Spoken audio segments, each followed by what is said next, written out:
Today's date is July 14th, 1999, Wednesday. It's 13:09 hours. My name is Detective Bud Sampson. We're in the Ravenna Police Department interview room. Along with me is Detective William Mucklow and Detective John Leach of the Alliance Police Department. Also in the room is Ed Wilkes. Joseph Isaac Wilkes. I couldn't read your writing. This is in reference to Alliance case AL99-03469, a reported homicide in the city of Alliance, which occurred on April 1st, 1999. Joe, I'm going to read your rights. You know that you're not under arrest this time. Is that correct? Okay, you have the right to remain silent. Anything you say can and will be used against you in a court of law. You understand that? Yes, sir. You have the right to talk to a lawyer and have him present while you're being questioned. Do you understand that? Yes, sir. If you cannot afford a lawyer, one be appointed to represent you before any question if you desire. Do you understand that? Yes, sir. And you can decide at any time to exercise these rights and not answer any questions or make any statements. Do you understand that? Yes, sir. Okay. Prior to us talking, you had signed this form. Is that not correct? Yes, sir. Okay, and you affixed your initials to each one of these 5 lines? Yes, sir, I did. And you signed it 2 times? Yes, sir. Okay. And under waiver rights, as I have read and had read to me the above statement of my rights, and having them in mind, I waive them and willfully make a statement. Is that, you signed that there? Yes, sir. Okay. I have been advised I am not under arrest, and I am free to leave and need not give any statement. Did you sign that line there too? Yes, sir. All right, Joe. Joe, has anyone threatened you? David, when I did it? Has anyone in this room threatened you? No, sir. Has anyone in this room promised you anything? No, sir. Okay. Okay, we're investigating the homicide of Yvonne Layne. Can you tell us your part in this? David, I've known David Thorne for about 4 years now. He's been training me in shoot fighting, and he's always been talking to me like how much he wishes that woman was out of his life and that he could have his little boy. And then for years I told him to keep me out of it. I want nothing to do with it. And then What woman was that, Joe? Yvonne Layne. Okay. And then one day I just lost everything and I didn't care about life no more, and David knew about it and he took advantage of me. And were you having some hard times with that? I lost my family, I lost all my friends, I lost my little brother and sister, I lost everything. I had nothing anymore. And David knew that? Yes, he knew it because I always talked to him about my problems. So what did David say to you? David was like, well, he goes, do you want your life to be better? Because I can make it that way. He goes, I'll pay you to do something for me, and I'll make sure that you're gone and out of the state and everything and have a better life to live. And Joe, I asked him what it was, and he said to kill somebody, and at that point I really didn't care about life or nothing but David. And he asked me if I would do it, and I told him yes. When did he approach you to do this, Joe? Like, I want to say about a month before it happened. And he told me that he'd make sure I was okay and that I'd stay out of it. And so he picked me up one morning, took me to Alliance Mall at the Comfort Inn and had me pay for a room with a $100 bill, and then sent me to get a knife and some baseball gloves. And we rode around all day, and he told me how to do it. He told me, he's like, just leave the store at the mall about 9:30. Just make sure it's done by 10 o'clock. Because then he'll be covered, he'll be leaving, he'll have Josh with him and the cat. Okay, go ahead. And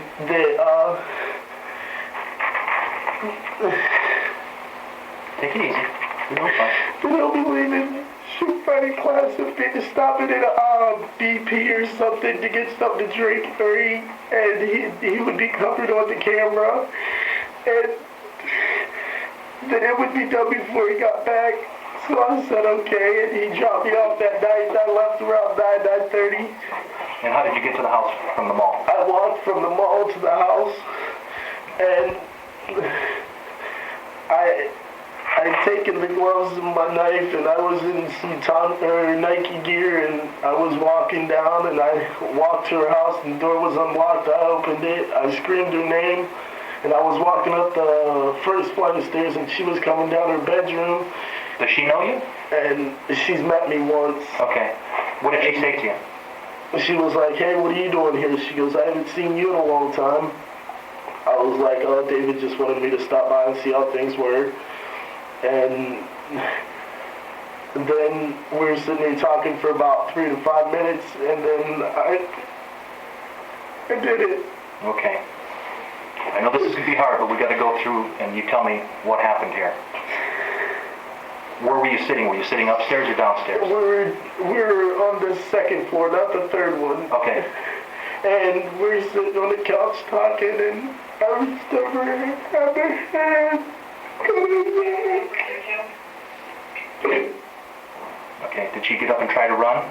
Yes, she tried to run out the door. Which door did she try to run out? The big glass door that slides. Okay. And then she... Go ahead, take it easy. But she asked me why, and I told her David wanted me to. But she fell on the floor, and walked over fire. And said I never did it, and I walked out and ran. And through the night on one of the side street gutters, and I went back and I sat up all night at the motel. What did you do with the clothes? Did you have blood on the clothes? Yes. I threw them away somewhere after David picked me up. And... Do you remember where you threw? No. How did you leave the house? The same way you come in through the basement, or did you go out the sliding glass door? No, I went out the basement. I ran down the steps and went out the basement door, and you walked back to the mall? And I ran back to the mall. And I sat up all night thinking about what I did, and thinking about my family and everything. And how David took advantage of me. How much money did David pay you? Like $300-some. And he told me he was going to get me out of here to get my life better. And I was waiting. So he gave you $300? Did he give you more money after that? He gave me the $100 to get the room and everything. Then he gave me like $200 to get new shoes and clothes. And as far as I remember, that was it. He gave it all to you at once? At different times, but pretty much within the same week or two. Okay, did he give you the $100 before and then the rest of it later? He gave me the $100 to get the room, and then after it was done, he gave me $200, and then like 3 weeks later, he gave me another $100 for me to get an outfit. So he gave me $300 and $100 to get the room and buy that stuff. When you checked out of the motel, okay, can you go back? Think back. He picked you up. Yes. Did you go back by the house? Where did he pick you up at the mall? Yes. No. No? No, he wouldn't go by the house. He pulled left out of the mall and went down the back road to go into Atwater. And where did he drop you off at? He dropped me off in Randolph at my friend Summer's house. So somewhere along the road that you threw the clothes out? No, it was after that. He told me, he goes, put them in a bag, and just told him, and I did, and I gave them to him. And my pants were here in Ravenna, because I wasn't thinking of it, and I was at my friend's house, and I threw them in the woods. Okay, what about your shoes? What did you do with your shoes?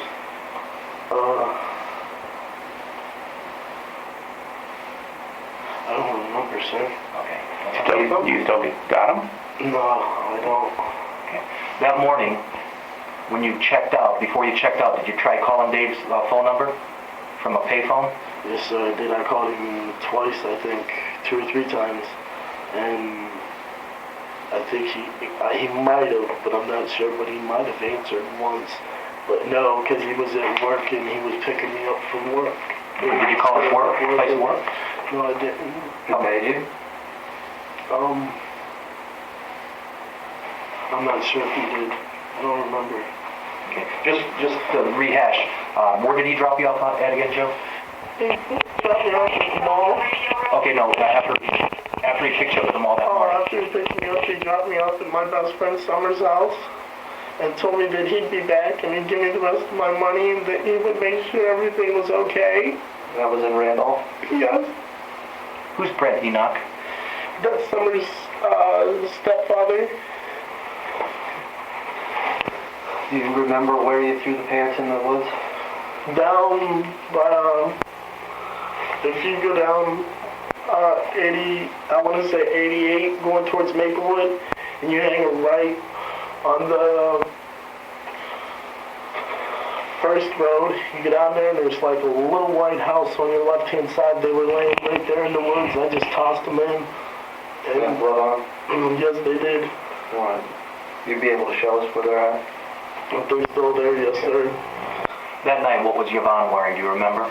No, I don't. Okay. What kind of things were you talking to her about when you got there? She just asked me how things were going and how come I haven't been around, and I told her, well, me and David really hasn't been together, which we really haven't, and I just call him on the phone and talk to him about my problems, and thought he was helping me, but he wasn't. And she asked me, she was like, so where's David? And I said, he's shoot fighting. And she was like, she goes, oh yeah, I forgot, was it Wednesday or Thursday? And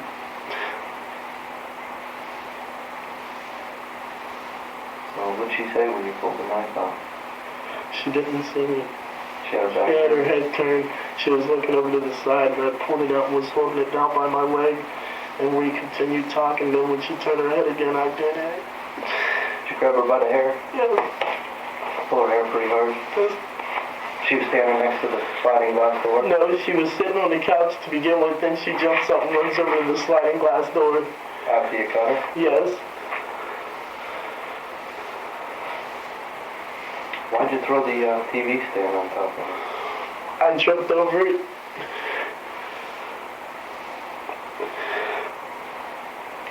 The gloves, where were the gloves at, Joe? They were, I threw them in a dumpster at McDonald's up by her house, and I didn't see them since.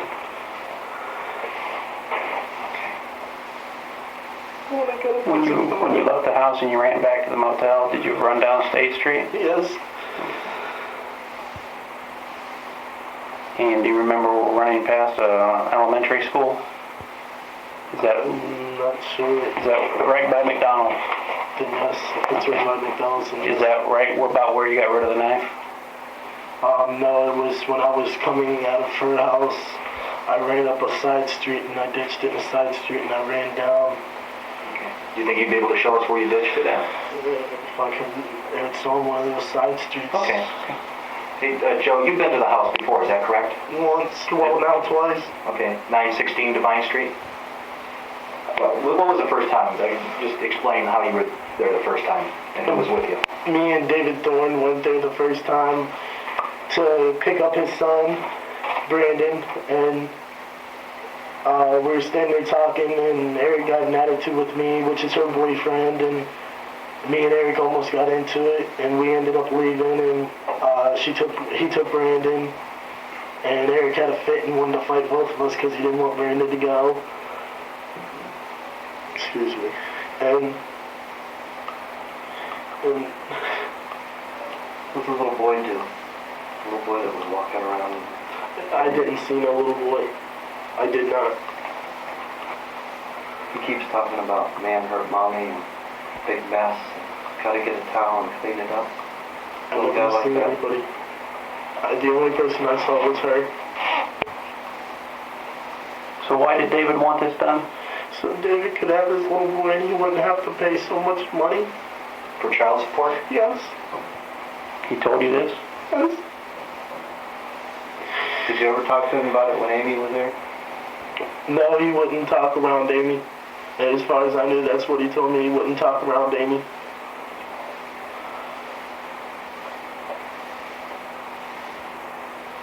Did you tell anybody else what you had done?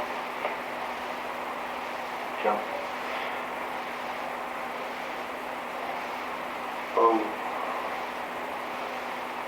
One person here in Nevada, Who's that? my best friend's named Peg. Do you know where he stays at? She She? stays over off of Diamond. I told her like maybe it wasn't even too long ago because I like was drinking and I flipped out about it.